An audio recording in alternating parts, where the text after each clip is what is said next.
Hello students, very good evening to all. Today I will take concepts of chemistry. Chemistry is very interesting, it requires a lot of practice, dedication. So you will come to know the chemistry properly. As you go higher and higher education, the chemistry will change their means concepts and it goes something difficult. So overall starting is the atom. Atom is what? Atom. It is the start of the chemistry. Start of the chemistry. In atom there is a nucleus. Neutron by proton ratio. What is inside nucleus? Neutron by proton ratio, and these are the electrons. So these are the electrons. P means protons and N means neutrons. See, neutrons are neutral, zero charge. These are positive and these are negative. The charge on proton always equal to charge on electron, that is 1.6 into 10 raised to the power minus 19 coulomb. If it is proton, it will be positive 1.6 into 10 raised to the power minus 19. If electron, minus 1.6 into 10 raised to the power minus 19 coulomb. Charge की unit coulomb होती है, okay? One more thing, अगर micro coulomb में दिया है तो 10 raised to the power minus 6 multiply कर देना. मिली कूलम में दिया है तो 10 raised to the power minus 3 multiply कर देना. पीको कूलम दिया है, नैनो कूलम दिया है तो 10 raised to the power minus 9 multiply कर देना. और पीको कूलम में तो 10 raised to the power minus 12 multiply कर देना. एक बात याद रखना, टेरा का मतलब होता है 10 raised to the power 12. Okay, ये -12 पिको में होता है और टेरा 10 raised to the power 12 terabyte होती है ना हार्ड डिस्क, है ना. और गीगाबाइट टेराबाइट इसी का अपोजिट होता है giga 10 raised to the power 9 होता है. तो ये 10 raised to the power 3 के टर्म में आगे की ओर बढ़ता है. गीगाबाइट, टेराबाइट, गीगाबाइट, है ना, इस तरह से चलता है. तो एटम क्या होता है? पूरी तरह से एटम न्यूट्रल होता है. एटम क्या होता है? न्यूट्रल होता है. Why atom is neutral? Why atom is neutral? Atom is neutral because it contains same number of proton and same number of electron. If you see sodium, it contains 11 proton and 11 electron. If it is nitrogen, 7 electron and 7 proton. Similarly, chlorine, 17 electron and 17 proton. But neutron can be equal to proton or neutron can be greater than or equal to proton. Means neutron ज्यादा भी हो सकते हैं और बराबर भी हो सकते हैं. तो जैसे मैग्नीशियम है, मैग्नीशियम में 12 प्रोटॉन है और 12 इलेक्ट्रॉन है. और सोडियम में नहीं, इलेक्ट्रॉन क्यों बोल रहा हूँ, न्यूट्रॉन. सोडियम में 11 प्रोटॉन है और 12 न्यूट्रॉन है. इस तरह से आप जो भी एटॉमिक नंबर बोलते हो that is equal to number of protons. Atomic weight बोलते हो, मास नंबर बोलते हो, मींस इन दोनों को ऐड कर देते हैं. This is the mass number and this is the only proton is atomic number. तो जैसे सोडियम का 11 होता है तो एटॉमिक नंबर क्या हो गया? 11. क्लोरीन का 17 हो गया एटॉमिक नंबर. एटॉमिक वेट 35.5 होता है. नाइट्रोजन 14. समझ गए? इस तरह से एटम क्या होता है? न्यूट्रल होता है. अच्छा, एटम के बारे में एक बड़ी प्यारी बात बताता हूं तुमको.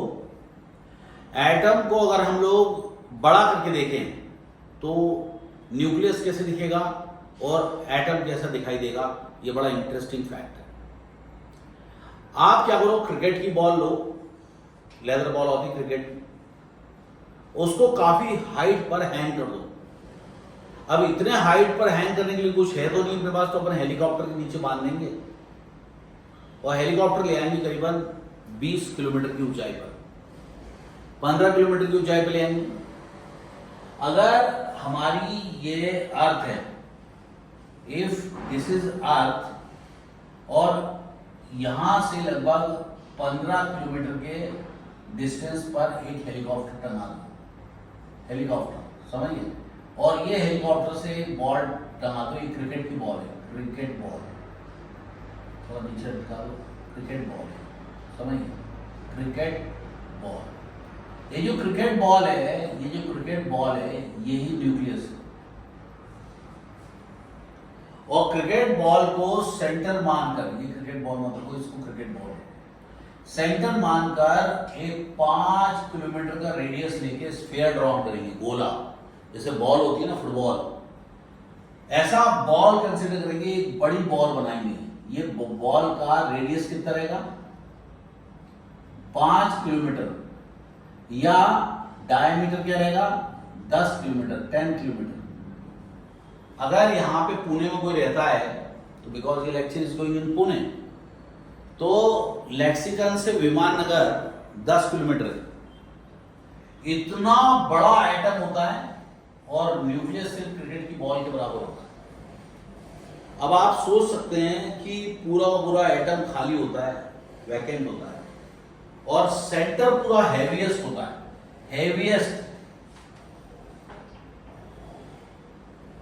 Heaviest portion is nucleus. Nucleus में ही पूरा वजन होता है, एटम तो खाली होता है, कोई काम का नहीं होता।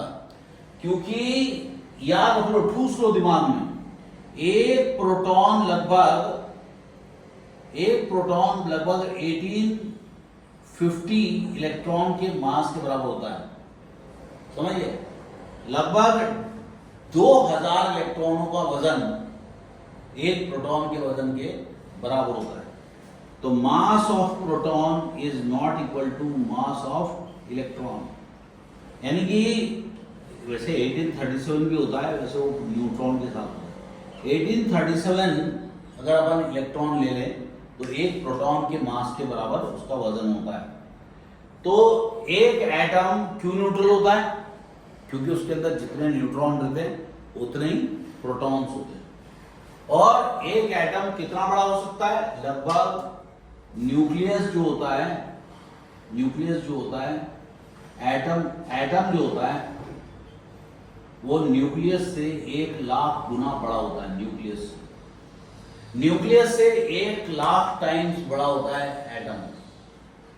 प्रोटॉन का मास होता है 1.672 इंटू 10⁻⁻27 किलोग्राम।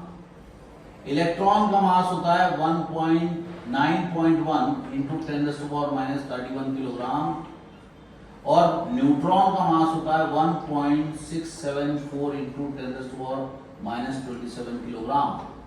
और इस तरह से न्यूट्रॉन का मास और प्रोटॉन का मास लगभग बराबर होता है, लेकिन इलेक्ट्रॉन का मास बहुत कम होता है।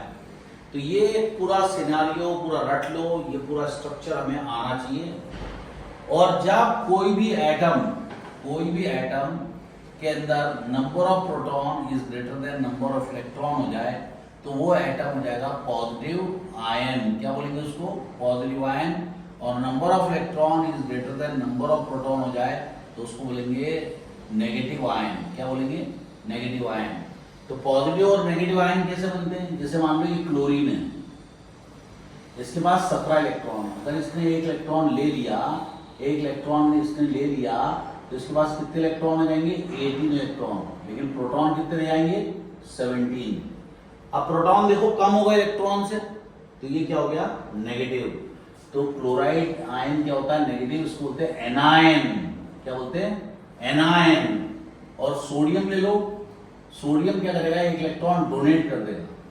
तो अब इसके पास इलेक्ट्रॉन कितने हो गए, 10, और प्रोटॉन कितने हो गए, 11। तो number of proton is greater than number of electron, और ये हो जाएगा पॉजिटिव आयन। इसको बोलेंगे केटायन। क्या बोलेंगे? केटायन। तो जब कोई एटम इलेक्ट्रॉन लूज कर देता है तो वो केटायन बनाता है, और कोई इलेक्ट्रॉन ले लेता है तो वो एनायन बनाता है। केटायन और एनायन बनते हैं तो इसके कारण एक इलेक्ट्रिक फील्ड का निर्माण होता है, इलेक्ट्रोस्टैटिक फोर्स काम करते हैं, और ये बॉन्डिंग इलेक्ट्रोवैलेंट बॉन्डिंग कहलाती है। अगर आपसे कोई पूछता है कि एनायन और केटायन में कौन बड़ा और कौन छोटा होता है, तो आप क्या करोगे? एनायन और केटायन में अगर कोई बड़ा है और छोटा है तो क्या करोगे? अगर ये सोडियम एटम है, क्या ये सोडियम एटम, तो इसका सोडियम आयन इससे थोड़ा छोटा होगा। सोडियम आयन क्या होगा? स्मॉलर होगा। अब ये दोनों तो लगभग मुझे लग रहा है, नहीं ये छोटा है, ये बड़ा है ना, ये बिग रहेगा और ये स्मॉल रहेगा। तो इसका साइज क्या रहेगा? बड़ा रहेगा। साइज क्या रहेगा? एटम का साइज, एटम का साइज क्या रहेगा? आयन से, आयन बोले तो केटायन से बड़ा होगा। लेकिन क्लोरीन अगर देखा जाए तो खुद ही साइज में छोटा है। क्लोरीन क्या है? खुद ही साइज में छोटा है, तो ये थोड़ा सा बड़ा हो जाएगा। देखो इससे बड़ा हो जाएगा, लेकिन इससे बड़ा नहीं होगा, ये अपने साइज से थोड़ा बड़ा हो जाएगा। ये Cl है और ये Cl माइनस हो जाएगा। इसके अंदर number of electron is greater than number of proton रहेंगे, और ये नेगेटिवली चार्ज रहेगा, इसको एनायन बोलेंगे। तो केटायन अपने एटम से छोटा होता है, वो मेटल होते हैं। याद रखो केटायन क्या होते हैं? मेटल्स होते हैं, मेटल्स। और ये कौन होते हैं? Non metals. जिनको इलेक्ट्रॉन लेने की आदत होती है वो नॉन मेटल्स होते हैं, जिनको इलेक्ट्रॉन देने की आदत होती है वो मेटल्स होते हैं। तो मेटल ने क्या करा? इलेक्ट्रॉन लूज करके केटायन बनाया, और क्लोरीन ने क्या करा? नॉन मेटल ने इलेक्ट्रॉन लेकर एनायन बनाया। इनके बीच में इलेक्ट्रोनेगेटिविटी डिफरेंस 1.7 से ज्यादा होता है, या 1.7 तक होता है। तो जब इलेक्ट्रोनेगेटिविटी डिफरेंस बहुत ज्यादा रहेगा तो आयोनिक बॉन्डिंग बनाएगा। क्या बनाएगा? Ionic bond. आयोनिक बॉन्ड मतलब इलेक्ट्रोवैलेंट बॉन्ड। और जब इससे छोटा रहेगा, लेस देन 1.7, इलेक्ट्रोनेगेटिविटी 1.7 से छोटा रहेगा तो वो कोवेलेंट बॉन्ड बनाएगा, तो वो कभी भी इलेक्ट्रॉन डोनेट नहीं कर पाएंगे। तो इलेक्ट्रॉन डोनेट करने के कारण केटायन बनाता है, इलेक्ट्रॉन लेने के कारण एनायन बनाता है। इनके बीच में जो फोर्स काम करता है उसको इलेक्ट्रोस्टैटिक फोर्स बोलते हैं। इन दोनों के बीच में जो फोर्स लगेगा क्या कहलाता है? इलेक्ट्रोस्टैटिक फोर्स, और बॉन्डिंग एस्टेब्लिश हो जाती है। ऐसे कंपाउंड पोलार सॉल्वेंट यानी पानी, पोलार मतलब प्लस माइनस वाला, पानी के अंदर डिसॉल्व हो जाते हैं, और ये आपका इलेक्ट्रिसिटी कंडक्ट करने के काम आते हैं। जिसके अंदर आयंस होंगे, पॉजिटिव नेगेटिव आयंस होंगे, वो इलेक्ट्रिसिटी कंडक्ट करेंगे, और जिसके अंदर पॉजिटिव नेगेटिव आयंस नहीं होंगे वो इलेक्ट्रिसिटी कंडक्ट नहीं करेंगे। तो जनरली कोवेलेंट कंपाउंड अच्छे इलेक्ट्रोलाइट नहीं होते, आयोनिक कंपाउंड ही अच्छे इलेक्ट्रोलाइट होते हैं। तो हम ये साइज में छोटा क्यों हो जाता है? क्योंकि जब इलेक्ट्रॉन डोनेट कर देता है तो number of proton will be greater than number of electron, तो न्यूक्लियर चार्ज इंक्रीजेस, न्यूक्लियस का चार्ज बढ़ जाता है और वो एटम को श्रिंक कर लेता है एज आयन। लेकिन जब इलेक्ट्रॉन एक ऐड हो जाता है तो प्रोटॉन की संख्या कम हो जाती है और न्यूक्लियर चार्ज कम हो जाता है और एटम फैल जाता है, एक्सपेंड हो जाता है। तो एनायन क्या होता है? एक्सपेंड हो जाता है, और केटायन कॉन्ट्रैक्ट हो जाता है due to greater charge of nucleus comparatively to the electrons. यहाँ पर उल्टा है, इलेक्ट्रॉन के अंदर रिपल्शन ज्यादा हो जाता है, नेगेटिव चार्ज ज्यादा बढ़ जाता है, रिपल्शन बढ़ जाता है, तो न्यूक्लियस का होल्ड थोड़ा कमजोर हो जाता है, तो वो फैल जाता है। तो एनायन जो होते हैं बड़े होते हैं और केटायन छोटे होते हैं, उनके बीच में जो फोर्स काम करता है वो इलेक्ट्रोस्टैटिक फोर्स काम करता है और इस तरह से बॉन्डिंग बन पाती है।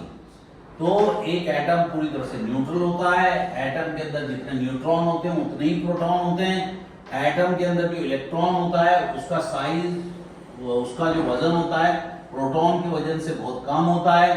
पूरा एटम एक तरह से खाली होता है। अगर न्यूक्लियस और एटम का आप डिस्टेंस देखेंगे तो 5 किलोमीटर का रेडियस लेके जब स्फीयर ड्रॉन करोगे तो वो एटम बनेगा। अब हम लोग आगे, कितना टाइम हो गया देखना पड़ेगा, सो स्टूडेंट्स, अब हम लोग अगला लेक्चर बाद में देखते हैं. Bye bye, have a nice time.